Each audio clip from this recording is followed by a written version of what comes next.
हिंदू सास और मुस्लिम बहू की होली। गंगा रसोई घर की सफाई कर रही थी, तभी उसके हाथों से झाड़ू छूट जाती है और वह हाँफते हुए बोलती है, अड़ोस पड़ोस में सभी के घर की साफ सफाई हो गई है। बस हर साल की होली की तरह इस बार भी मैं ही छूट रही हूँ। अगर मेरी भी बहू होती तो मुझे अकेले ये झाड़ झंझट नहीं करना पड़ता। गंगा अभी ऐसा कही रही होती है कि कोई जोर जोर से दरवाजा खटखटाता है। अरे दरवाजा तोड़कर अंदर आने का इरादा है क्या? आ रही हूँ। कौन है कमबख्त? दरवाजा खोलते ही गंगा के होश उड़ जाते हैं। सामने उसका बेटा अर्जुन शादी की शेरवानी में खड़ा था, जिसके बगल में बुर्का पहने जोया खड़ी थी। अस्सलाम वालेकुम अम्मी जान। अरे ओ लड़की, हट परे। अर्जुन कौन है ये मुसलमानिनी? क्यों लेकर आया है इसे यहाँ? माँ, ये जोया है, आपकी बहू। ये सुनकर गंगा का खून खौल उठता है और वह जोया को गुस्से से घूरती हुई बोली, कभी नहीं, मैं नहीं मानती इस मुस्लिम लड़की को अपनी बहू। अर्जुन के साथ द्रौपदी जचती है, जोया नहीं। माँ, मैं जोया के बिना नहीं रह सकता। जोया मेरी जिंदगी है। तेरी मती मारी गई है। इस मुस्लिम लड़की के पीछे भागते इश्क ने निकम्मा कर दिया तुझे। अब पता चला कि तुझे आज तक मेरी देखी लड़कियां क्यों नहीं भाई। तेरे सर पर तो इस मुस्लिम लड़की का फितूर चढ़ा था, मगर मैं इसे बहू नहीं मानती। ये कहकर गंगा पैर धमकाते हुए चली जाती है, जिसके बाद अर्जुन जोया को कमरे में ले जाता है। अर्जुन, आप फिक्र ना करें, हम जल्दी ही अम्मी जान का दिल जीत कर दिखाएंगे। आप मुझ पर एतबार रखें। सॉरी जोया, माँ ने तुम्हारे साथ सीधे मुंह बात नहीं की, उन्हें थोड़ा वक्त लगेगा। अगली सुबह जोया जल्दी उठकर साफ सफाई करके खाना बनाकर टेबल पर लगाती है। आओ माँ, बैठो। देखो आपकी बहू ने आपके लिए कितना कुछ बनाया है। जोया कटोरी में गर्मा गर्म सेवैयां डालकर अपनी सास को परोसती है। ये लीजिए अम्मी जान, ये सेवैयां खास हमने आपके लिए बनाई हैं। चक्कर बताइए कैसी बनी है। गंगा को जैसे जोया के चेहरे पर खिली खुशी रास नहीं आती और वह गुस्से में बेचारी बहू को खूब खरी खोटी सुनाती है। तेरी हिम्मत कैसे हुई मेरे किचन में कदम रखने की? सच बोल, कहीं तूने छिप छिप कर मेरे किचन में मीट मच्छी तो नहीं पकाई? नहीं अम्मी जान, हमारा एतबार कीजिए। अल्लाह जानता है, हम बस आपके मन की रंजिश मिटाने के लिए रसोई में गई थी। खबरदार जो अपने बुरे कदम मेरे किचन में रखे। कुलनाशिन कहीं की। गंगा के गुस्से में कही बातें मुस्लिम बहू के मन पर चोट पहुंचाती हैं। गंगा जानबूझकर मिट्टी से रसोई घर लीपती है। ऐसे ही दिन बीतते हैं। गंगा सुबह शाम जोया को उसके मुस्लिम होने का ताना मारने से नहीं चूकती थी। एक दिन जोया जब बाजार से सब्जी खरीद कर घर आ रही होती है, तभी उसकी टक्कर संध्या से होती है। माफ कीजिएगा। अरे तुम गंगा चाची की बहू हो ना? जोया की आंखों में आंसू भर जाते हैं और वह टूटे मन से बोलती है, हाँ बेशक हम उनकी बहू हैं, मगर अम्मी जान हमसे खफा रहती हैं। अब तो अल्लाह पर इत्मीनान है, काश कि हम मुस्लिम ना होकर हिंदू होते तो हम सास बहू के बीच ये रंजिश का आलम ना होता। जोया के शब्दों से छलकते दुख को देखकर संध्या फुसफुसाती हुई तर्क देती है, मैंने जो कहा है उसे जरूर करना जोया। घर आकर जोया अपनी सास की पसंद की जांच परख करके उसके लिए सदा खाना बनाती है, जिसे देख गोमती का गुस्से भरा मिजाज बहू पर भारी ना पड़ा। शुक्र है अल्लाह, अम्मी जान को हमारा बनाया खाना भाया। अब बस हमें थोड़ी और एहतियात बरतनी होगी। अगले दिन गंगा सर पकड़कर कमरे में बैठी खुद में बातें कर रही थी। हे राम जी, होली में बस 2 ही दिन रह गए, अभी घर भर की सफाई करनी है। काम करती हूँ, अब बाई बुला लेती हूँ। अम्मी जान, बहू के रहते किसी गैर को क्यों बुलाना? आप कहें तो हम होली की सफाई कर दें। इतना तो इत्मीनान कर लीजिए अपनी बहू पर। हाँ ठीक है, कर दे। अगले ही पल से जोया होली की सफाई में जुट जाती है और पूरी लगन से वह कोने कोने की सफाई करती है, जिसके आखिर में जोया मंदिर की मूर्ति धो पोंछने लगती है, जिसे देख गंगा को हैरानी होती है। लीजिए अम्मी जान, हो गई आपकी होली की सफाई। एक बार आप तहकीकात कर लीजिए। उसकी कोई जरूरत नहीं है, तूने अच्छे से सफाई की है। अपनी सास के मुंह से तारीफ सुनकर जोया के चेहरे पर खुशी छा जाती है, मगर ये खुशी उसकी हिंदू सास को हजम नहीं होती। बस मेरी मुस्लिम बहू, इतना भी खुश मत हो। होली की सफाई हुई है, अभी तो बहुत सी रस्म बाकी बची हैं, उस पर खरी उतर कर दिखा तो जानू। अगली सुबह होलिका दहन के दिन जोया जल्दी जाकर भोर की नमाज अदा करने के बाद दुआ पढ़ती है, या अल्लाह, तेरी नेमत हमारी सोच से कहीं बड़ी है, मदद करना कि हम अपनी सास को शिकायत का एक मौका न दे सकें। इसके बाद जोया होलिका दहन के दिन किए जाने वाले विधि विधान के अनुसार घर को गोबर से लीप कर आंगन से पूजा के लिए फूल तोड़कर अपनी सास के लिए शाम को होने वाली होलिका पूजन की थाली पहले से ही सजा कर रख देती है। शाम होने पर विमला और मंदा गंगा के घर आती हैं। गंगा, अरे ओ गंगा, गंगा कहाँ रह गई? होलिका पूजन करने नहीं चलना है क्या तुझे? हे मोरी मैया मंदा, ये बात तो मेरे दिमाग से उतर गई थी। मैंने तो पूजा की थाली भी नहीं तैयार की। आपको तकल्लुफ करने की कोई जरूरत नहीं है अम्मी जान, हमने सुबह ही होली पूजन की थाली तैयार कर दी थी, ये लीजिए। जैसे ही गंगा पूजा की थाली लेने के लिए हाथ बढ़ाती है, घर आई पड़ोसन खिटपिट करने लगती है। शिव शिव शिव शिव शिव, अरे गंगा, इस मुस्लिम को बहू बनाकर धर्म तो भ्रष्ट हो ही गया तेरा। अब क्या बुद्धि भ्रष्ट हो गई है जो तू इस मुस्लिम बहू के हाथों तैयार की गई थाली से होलिका दहन की पूजा करेगी? तेरी बहू की जात बिरादरी से हम अलग हैं। अल्लाह खैर करे, आखिर कब तक आप लोग इंसान को उसके कौम के आधार पर बांटते रहेंगे?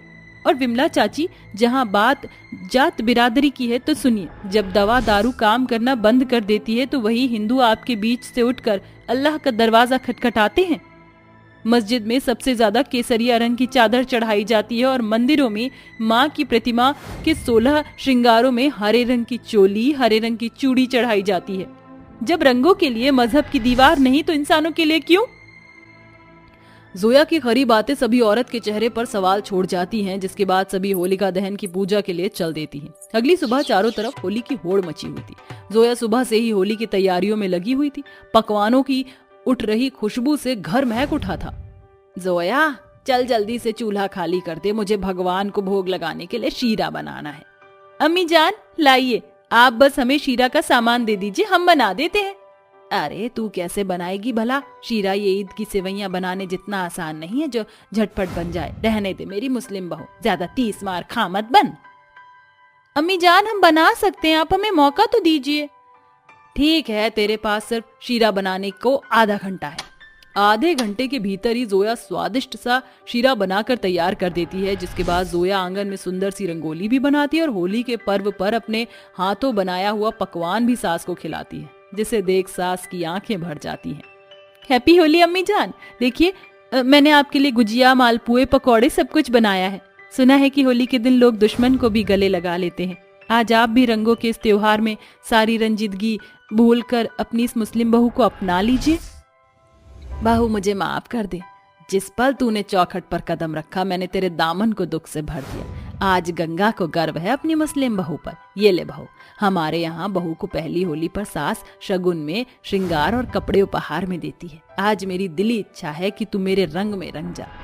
अपनी सास की इस ख्वाहिश पर जोया उस साड़ी को पहनकर होली के खुशनुमा पर्व पर 16 श्रृंगार में सजकर तैयार होती है, जिसके बाद दोनों सास बहू खुश होकर एक दूसरे को गुलाल लगाकर होली मनाती हैं। रिश्तों की कदर करना सीखें, क्योंकि असल मजहब रिश्तों के मायने सिखाता है। मनोहर एक गरीब मांझी था जो नाव खेवकर 2 पैसे कमाता तो कहीं जाकर उसके बाल बच्चों का पेट भर पाता। उसका हर दिन नदी के भीतर ही नाचता था। हर दिन की तरह आज भी मनोहर नदी के किनारे अपनी नाव लिए खड़ा था। हे गंगा मैया, सुबह से सांझ ढल गई मगर आज मुझ गरीब माझी ने नाव से 1 पैसे की कमाई नहीं की। खैर, जैसी आपकी इच्छा। ऐसा बोलकर मनोहर जैसे ही पानी में पतवार के सहारे नाव बढ़ाने लगता है, तभी उसे बच्चे के रोने की आवाज सुनाई देती है, जो पानी में बहते हुए उसके पास आती है। तकरीबन 3 साल की वह बच्ची पानी में चपाचप हाथ पांव चला रही थी। हे गंगा मैया, ये इतनी मासूम बच्ची को पानी में किसने बहा दिया? ये बच्ची तो रोई जा रही है। लगता है इसे भूख लगी है। मैं इसे यहाँ अकेले छोड़कर नहीं जा सकता। मनोहर उस बच्ची को अपने साथ घर में ले आता है, जिसे देख सबिता कहती है, अरे ये किसकी बच्ची अपने साथ उठा लाए हो? पहले ही हम गरीब माँ बाप के 4 बच्चे हैं, उनका पेट पालने में कितना दुख उठाना पड़ता है। अरे तो क्या करता, इस छोटी सी बच्ची को वहाँ मरने के लिए छोड़ा था। अचानक वह बच्ची सबिता का आंचल थाम कर उसे माँ शब्द कहकर पुकारती है, जिससे सबिता का दिल पिघल जाता है। माँ, देखो माँ, इस नन्ही सी मुनिया ने आपको माँ कहकर बुलाया, इसे रख लो माँ, हम चारों भाई बहन इसे अपने हिस्से का खाना मिल बांट कर खाएंगे। तो फिर ठीक है, आज से ये बच्ची हम गरीब माँ बाप की बेटी है और तुम्हारी बहन है। आज से इसका नाम अंशिका है। इस तरह गरीबी से जूझ रहे वो गरीब माँ बाप उस अनजान बच्ची को अपने परिवार का हिस्सा बना लेते हैं। ऐसे ही समय बीतता है। मनोहर के चारों बच्चे अंशिका का खूब ख्याल रखते हैं। इसी बीच 7 साल बीत गए। अंशिका मेरी प्यारी बहन, आजा, मैं तेरे बाल बना दूं। मगर माँ ने आपको मेरे बाल धोने को कहा था दीदी। अरे क्यों नहीं, हमारी प्यारी परी आज तुझे नदी में नहला कर लाएंगे। दीदी मैं भी आप लोगों के साथ चलूंगा। ठीक है पिंटू। इसके बाद बबीता, आरुषि, पिंटू और रचना अंशिका को नदी पर लाती हैं और जैसे ही नदी में उतरते हैं तो अंशिका चीख पड़ती है। आहा, बचाओ बचाओ, मुझे मत मारो। अंशिका तू ठीक तो है? अचानक अंशिका चीखते चिल्लाते हुए वहीं बेहोश हो जाती है। घर आकर बबीता सारा वाक्या अपनी माँ से बताती है। अंशिका तूने क्या देखा मेरी बच्ची? फिर से वही माँ जो पिछले 5 सालों से देखा है कि मेरी कोई बलि देकर मुझे नदी में बहाना चाहता है, मगर मैं बच गई। आज वो धुंधला धुंधला चेहरा साफ हो गया। ठीक है, फिर चल मेरे साथ बेटी। मनोहर अंशिका को लेकर सीधे पुलिस चौकी ले आता है, जहां पूरी बात जानने के बाद पुलिस उस इंसान का स्केच बनवाती है जिसमें एक जाना पहचाना सा चेहरा उभर कर आता है। ये तो राज और श्वेता जी है। तो क्या अंशिका मेरी और सबिता की बेटी है? अचानक मनोहर की नजर अंशिका के गले में पहने लॉकेट पर घूमती है, जिसे देख वह गरीब माँ बाप उस बच्ची को गले लगाकर फूट फूट कर रोते हैं, जिसके साथ बीते सालों की यादें उनकी आंखों पर झांकने लगती हैं। ये कहानी है जबलपुर गांव में रहने वाले गरीब पति पत्नी मनोहर और सबिता की, जो अपने 4 बच्चों बबीता, आरुषि, रचना और पिंटू के साथ घनघोर गरीबी में दिन बिता रहे थे। सबिता 5वीं बार गर्भवती थी। खाने के अभाव से उसका चेहरा एकदम पीला पड़ चुका था, मानो शरीर पर उबटन चढ़ा हुआ हो। माँ। अरे क्या हुआ सविता, तू ठीक तो है? अजी मुझे प्रसव पीड़ा शुरू हो गया है, मंदा मौसी को बुला लाओ। मैं बुला कर लाती हूँ। बबीता भागकर गांव में रहने वाली मंदा, जो कि एक दाई थी, उसे बुला लाती है। कुछ देर बाद सबिता एक और बेटी को जन्म देती है, जिसे देखते ही उनके मन में बंधी बेटे की अभिलाषा की कड़ी टूट जाती है। हे राम, पहले ही हम गरीब माँ बाप के पास 3 बेटियां हैं, अब एक और जन्म गई। सोचा था एक और बेटा हो जाएगा तो मेरे 2 कंधे हो जाएंगे, मगर सारा सोच खाक हो गया। उस 5वें बच्चे के जन्म से जैसे मनोहर के घर पर अंधेरा छा गया था। इसमें दोष मनोहर का भी था, क्योंकि वह नहीं चाहता था कि उस गरीबी की मार उसके बच्चों के पेट पर पड़े। देखते ही देखते कई महीने बीत गए और सबिता ने नए सिरे से अपने खोए हुए हिम्मत को खोजना शुरू किया। बबीता के बापू, ऐसे कब तक रहोगे? इस बच्ची का आना भाग्य का लिखा था, जिसे कोई नहीं मिटा सकता, और फिर कोई नहीं जानता कि कौन क्या भाग्य लेकर आया है। सबिता की बातों में जीवन की छिपी हुई सच्चाई को देखने के बाद मनोहर उस बच्ची से घुलने लगा। समय बीतता गया। इस बीच मुनिया गोदी से उतरकर घुटनों पर चलने लगी और उसके तभी एक दिन एक अमीर इंसान उनके चौखट पर आता है। वहाँ दरवाजे पर कोई आया है। जी कहिए, किससे मिलना है? क्या हम अंदर आ सकते हैं? सबिता उन दोनों की अमीर शख्सियत को घूरी रही होती है। राज ने सुंदर सा सूट बूट पहना था, जो काफी महंगा था। वहीं उसकी पत्नी श्वेता ने शिफॉन की सुंदर साड़ी पहनी थी। उसके कानों में सोने की बालियां और हाथों में सोने की चूड़ियां चमक रही थी। वो भीतर आते हैं। मनोहर भी वहीं मौजूद था। देखिए, मुझे आपकी बच्ची चाहिए। बदले में आपको जितना पैसा चाहिए मैं देने को तैयार हूँ। राज की बात सुनकर मनोहर और सबिता सन्न पड़ जाते हैं और सबिता झुंझलाकर बोलती है, बस कीजिए, ये कागजी नोट मेरे कलेजे के टुकड़े की बोली नहीं लगा सकते। मैं अपना बच्चा नहीं दूंगी। वो रहा दरवाजा, आप जा सकते हैं। सबिता का इनकार सुनकर श्वेता उसके आगे गिड़गिड़ाते हुए कहती है, ऐसा ना कहो बहन, भगवान ने तुम्हारे भीतर माँ बनने की काबिलियत भरी है, मगर सब कुछ होते हुए भी मुझबांझ की कोख सूनी है। इस गरीबी में 5-5 बच्चे कैसे पालोगी? तुम ये बच्ची हमें दे दो, हम इसे बेहतर परवरिश देंगे। श्वेता का टूटा मन देखकर मनोहर डबडबाई आंखों से सबिता को देखकर बोल पड़ा, सोच क्या रही हो सविता? हमारी मुनिया इन मेम साहब की बिटिया बनकर राज भोगेगी, वरना हम गरीब माँ बाप के साथ इसका भी पेट भूख की चक्की में हमारे बाकी बच्चों की तरह हर दूसरे दिन पिसता रहेगा।